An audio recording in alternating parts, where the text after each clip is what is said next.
Hello दोस्तों, नमस्कार। SM किसी चैनल में मैं आप सभी लोगों का दिल से बहुत बहुत स्वागत करता हूं। सो दोस्तों, इस वीडियो को स्टार्ट करने से पहले जरूर कहना चाहूँगा, आज के दिन भी बहुत सारे वीडियोस आप लोगों को देखने को मिले होंगे एंड सारे वीडियो के लिंक नीचे डिस्क्रिप्शन बॉक्स में दिए हैं, जरूर उनको स्टडी कर लेना। फर्स्ट टाइम विजिट किया चैनल को सब्सक्राइब कर लेना and free stock market classes इस चैनल को भी चाहो तो फॉलो कर सकते हो, सब्सक्राइब कर सकते हो। लिंक ऊपर आई बटन पर या नीचे डिस्क्रिप्शन बॉक्स में मिल जाएगी। सो चलिए दोस्तों, इस वीडियो को स्टार्ट कर लेते हैं। सो दोस्तों, अभी हम लोग आ चुके हैं बिल्कुल हमारे नॉर्मल स्क्रीन के ऊपर एंड आप सभी लोगों को पता है कि यहाँ पे 2 दिन के छुट्टी के बाद हम लोग को वापस यहाँ पे चीज़ों को कंटिन्यू रखना है कि बाजार में यहाँ पे पहले क्या चल रहा था। तो इसी के चलते कुछ स्टॉक्स है जो कि मैं अभी आप लोगों को यहाँ पे बताने वाला हूँ। ये जो स्टॉक्स मैं आपको बता रहा हूँ, ऑब्वियसली कोई रिकमेंडेशन नहीं है कि बाय कर लो सेल कर लो, क्योंकि हम लोग इन्वेस्टर है, बट स्टिल खुद को अपडेट रखने के लिए ये सारी चीज़ें बहुत ही ज़्यादा इंपॉर्टेंट रोल प्ले करने वाली हैं। तो सबसे पहले अगर मैं बात करूं जेट एयरवेज के ऊपर, आप लोगों का यहाँ पे फोकस रहना चाहिए। देखिए, जैसे मैंने आपको कहा कि यहाँ पे गिरावट ऑलरेडी देखने को मिल रही है एंड कल भी यहाँ पे हम लोग कह सकते हैं कि 5% की यहाँ पे गिरावट कंटिन्यू रह सकती है। लोअर सर्किट चल रहा है, वही लोअर सर्किट यहाँ पे आगे रह सकता है। जेट एयरवेज से रिलेटेड आप सभी लोगों को यहाँ पे पता है कि वापस उड़ान भरने से रिलेटेड चीज़ें यहाँ पे चल रही है, बट थोड़ा बहुत यहाँ पे टाइम लग सकता है।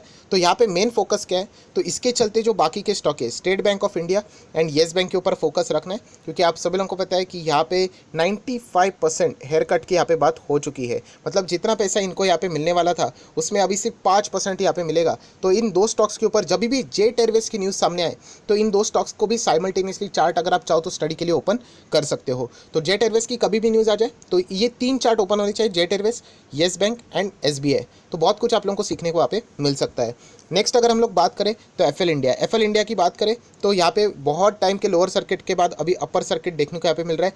हम कह सकते हैं कि शायद से अपर सर्किट हम लोग को कंटिन्यू रहते हुए भी देखने को मिल सकता है। स्टॉक में ऐसा कोई मतलब खराबी नहीं है, 400% ऑलरेडी मतलब उससे भी ज़्यादा रिटर्न्स दे चुका है। उसके बाद अभी हम लोग को यहाँ पे लगातार कुछ दिनों तक गिरावट ज़रूर देखने को यहाँ पे मिली थी। सो हम कह सकते हैं कि कल के दिन भी हम लोग को यहाँ पे अच्छी खासी तेज़ी शायद से नॉर्मली कंटिन्यू होते देखने को मिल जाए। नहीं भी मिली तो एज सच कोई टेंशन वाली बात नहीं। As a long term investor आप लोगों ने ज़रूर यहाँ पे कंटिन्यू करना चाहिए। नेक्स्ट अगर मैं बात करूँ तो एवेन्यू सुपरमार्ट, डीमार्ट की अगर मैं बात करूँ, इसके ऊपर फोकस बहुत ही मतलब बोलते हैं ना क्लोज फोकस रखना है। क्यों? क्योंकि सबसे पहले जैसे मैंने आपको कहा निफ्टी 50 का दावेदार है, प्लस Q1 के नंबर्स भी ये कंपनी जल्द से जल्द यहाँ पे लेके आने वाली है। सो दोस्तों, यहाँ पे अगर अगस्त मंथ में आप सभी लोगों को पता है यहाँ पे एफएनओ की लिस्ट जारी की जाएगी एंड उसमें अगर इस कंपनी का नाम रहेगा तो समझ लेना इसमें इतनी ज़बरदस्त बाइंग हो जाएगी, जो कि हम कहते हैं ना कि स्टॉक गिरने के लिए भी एक्सक्यूज़ चाहिए, प्रॉफिट बुकिंग के लिए, वैसे खरीदने के लिए भी कभी कभी बड़े बड़े एक्सक्यूज़ मिल जाते हैं। तो ये एक्सक्यूज़ ज़रूर एवेन्यू सुपरमार्ट को तेज़ कर सकता है। मैं ऑलरेडी बहुत सारी वीडियोज़ में आपको बता चुका हूँ।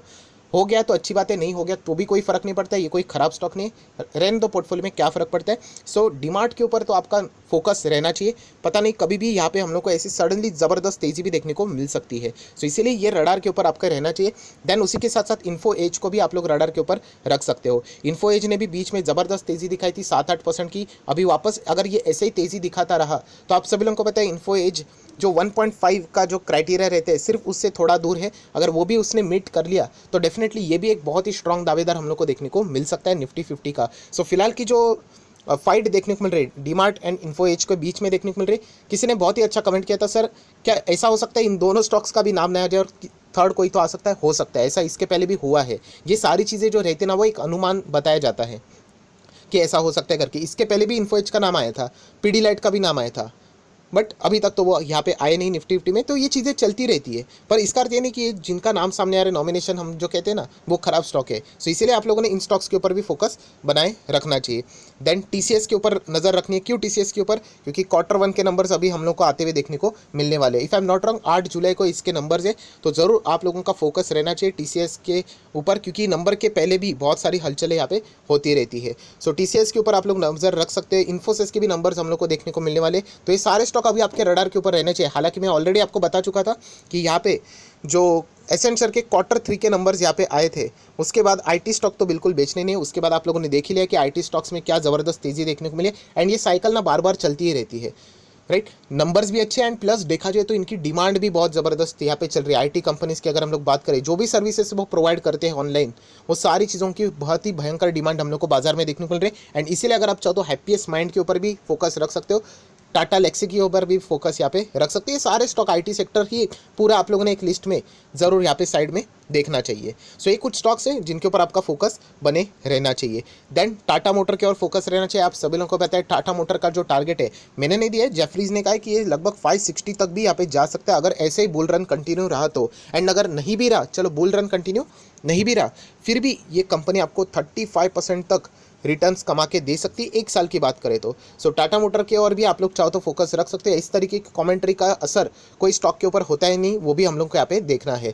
यूजुअली इतना इजीली तो होता नहीं है, क्योंकि अगर आप मतलब जो बड़े बड़े ब्रोकर्स रहते हैं, एजेंसियाँ रहती है, फर्म्स रहते हैं, एक्सपर्ट रहते हैं, अगर उनके टारगेट का असर डायरेक्टली होना शुरू हो गया तो रिलायंस इंडस्ट्री आज तो हम लोगों को 800 के रुपये के आसपास देखने को मिलना चाहिए था। सो स्टडी ज़रूर करना है, इनके हिसाब से हम लोगों ने फोकस ज़रूर रखना है, इसके लिए ये स्टॉक आपके रडार के ऊपर होना चाहिए। देन एचडीएफसी बैंक ने एक बहुत ही अच्छा खासा यहाँ पे बात बता दी, आप सभी लोगों ने देख ही लिया होगा। एचडीएफसी ग्रुप के भी जो हेड है आईटी डिपार्टमेंट से रिलेटेड, उन्होंने भी कहा है कि एचडीएफसी बैंक अभी पूरी तरीके से तैयार है, टेक्निकल ग्लिचेस से रिलेटेड अभी कोई भी गलती नहीं होगी। ऑब्वियसली वो तो कहेंगे ही, बट यहाँ पे हम लोग कह सकते हैं कि अच्छी बात यह है कि जुलाई जैसे ही अभी ये खत्म हो जाएगा, एचडीएफसी बैंक वापस हम लोग को कमबैक करते हुए देखने को मिल सकता है। ये भी एक्सपेक्टेशन ही बताई जा रही है कि आरबीआई शायद से अभी ये रिस्ट्रिक्शन उनके ऊपर से हटा दे। सो एचडीएफसी बैंक को अगर वापस क्रेडिट कार्ड के मार्केट में एंटर करने को मौका मिलेगा तो डेफिनेटली जो एक साइड वेज पैटर्न हम लोग को देखने को मिला है उसमें एक तेज़ी के लिए रीज़न भी यहाँ पे मिल सकता है। तो एचडीएफसी बैंक भी आप लोगों के रडार के ऊपर यहाँ पे रहना चाहिए। नेक्स्ट अगर हम लोग यहाँ पे बात करें रिलायंस इंडस्ट्री, यस रिलायंस के ऊपर फोकस तो यहाँ पे रहना है। किसके हिसाब से? तो रिलायंस, उसी के साथ साथ ट्रेंट, उसी के साथ साथ टाटा कंज्यूमर प्रोडक्ट, उसी के साथ साथ आदित्य बिरला फैशन। आप लोगों ने पिछला वीडियो देखा होगा जहाँ पे मैंने आप लोगों को बताया था कि इन स्टॉक्स में आप लोगों को मतलब फोकस रखना चाहिए, क्योंकि सरकार ई कॉमर्स से रिलेटेड जो भी कंपनियां बिजनेस करती है बहुत ही कड़े कानून बनाए यहाँ पे जा रहे हैं। हालांकि ये सारी खबरें रिपोर्ट्स के जरिए चल रही, हाँ ये कानून तो आने वाला है, ये तो सभी लोगों को पता है, बट यहाँ पे जो बातें चल रही है कि जो फ्लैश सेल्स रहते थे उनका नंबरिंग फीस किया जा सकता है, मिनिमम ही करना, मतलब पहले कितने भी हुआ करते थे तो एक रेस्ट्रिक्शंस आ सकता है, लिमिट हो सकता है। देन उसी के साथ साथ और भी बहुत सारे खर्चों का यहाँ पे मतलब डिपार्टमेंट ओपन करना पड़ेगा। बहुत सारे कस्टमर से जो ग्रेवियंस रहते हैं, कंप्लेंट्स रहते हैं, उनको सॉल्व करने की बातें यहाँ पे चल रही है। अलग अलग चीज़ें यहाँ पे ओपन करने की बात करें, मतलब अल्टीमेटली जो कंपनियाँ यहाँ पे बिजनेस कर रही है उनके खर्चे बढ़ सकते हैं, ई कॉमर्स वाली कंपनियाँ। तो इसके चलते इन कंपनीज़ के और भी आप लोगों ने यहाँ पे फोकस रखना है। सर इनके चलते अगर ये स्टॉक्स गिर गए तो जो अच्छे वाले उनको खरीद लो, ये ऐसे कोई नियम के वास्ते कोई स्टॉक खत्म नहीं होता है। एंड अगेन जो मैं आपको बार बार बता चुका, जो ये कमेंट्स पूछ रहे हैं दोस्तों, मैं आप लोगों को ऑलरेडी बता चुका, कोई भी स्टॉक गिरता है तो internal versus external find out करो। ये थोड़ी ना इंटरनल है कंपनी का मामला है, ये तो एक्सटर्नल इशू है। अगर आप अमेजोन वाले हो तो आप फ्लिपकार्ट के ऊपर भी सेम चीज़ ही एप्लीकेबल होने वाली है। तो ये एक्सटर्नल इशू है, जो कंपनी इसके साथ अच्छी तरीके से डील करेगी वो आगे बढ़ जाएगी। सो इससे आप लोगों ने डरना नहीं चाहिए। इनफैक्ट इस गिरावट का ऐसा अपॉर्चुनिटी का फ़ायदा आप लोगों ने अच्छे स्टॉक में उठाना चाहिए, राइट। सो ये स्टॉक आपके फोकस में यहाँ पे रहने चाहिए। देन दोस्तों आप लोग देख सकते हैं ऑर्चिड फार्मा, ये तो कंपनी मतलब स्टडी के लिए है, यहाँ पे कोई तो बाइंग बीइंग तो हो ही नहीं सकती।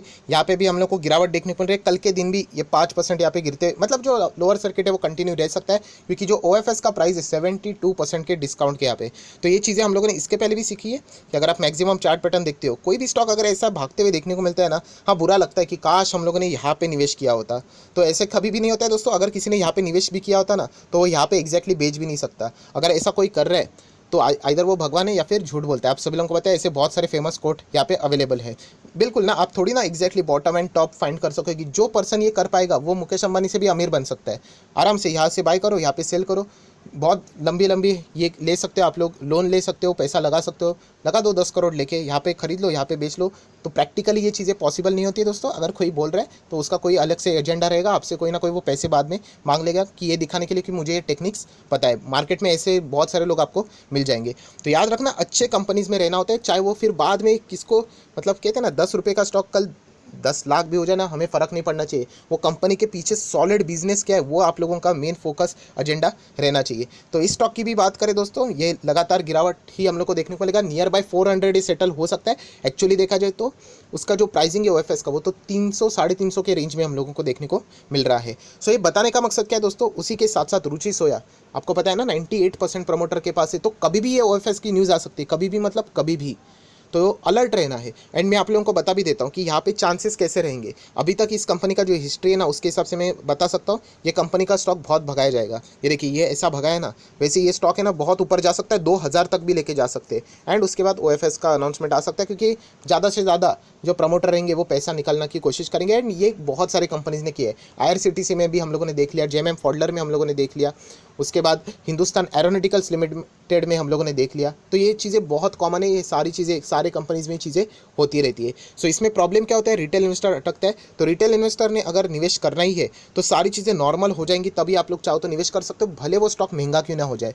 तो ये पॉइंट्स आप लोगों ने भूलने नहीं है, मैं बार बार रिपीट करते रहता हूँ, क्योंकि आपके दिमाग में वो चीज़ें फिट बैठनी चाहिए। सो जितने भी इंपॉर्टेंट स्टॉक थे वो मैंने आप लोगों को यहाँ पे बता दिए। अगेन कह रहा हूँ, यहाँ पे स्टडी करना है, हम लोग इन्वेस्टर है, हम लोगों को कोई डेली बेसिस के ऊपर बाय सेल नहीं करना है, हम लोग कोई ट्रेडर्स नहीं है, राइट। सो ये वीडियो आप लोगों को डेली बेसिस के ऊपर मतलब हेल्प कर सकता है यहाँ पे कौन से स्टॉक के ऊपर आप लोगों ने फोकस यहाँ पे रखना चाहिए। सो आई आशा करता हूँ आपको वीडियो अच्छा लगे तो लाइक एंड शेयर कर देना। So that's it, thank you very much दोस्तों, we will be meeting next video, तब तक के लिए बाय बाय।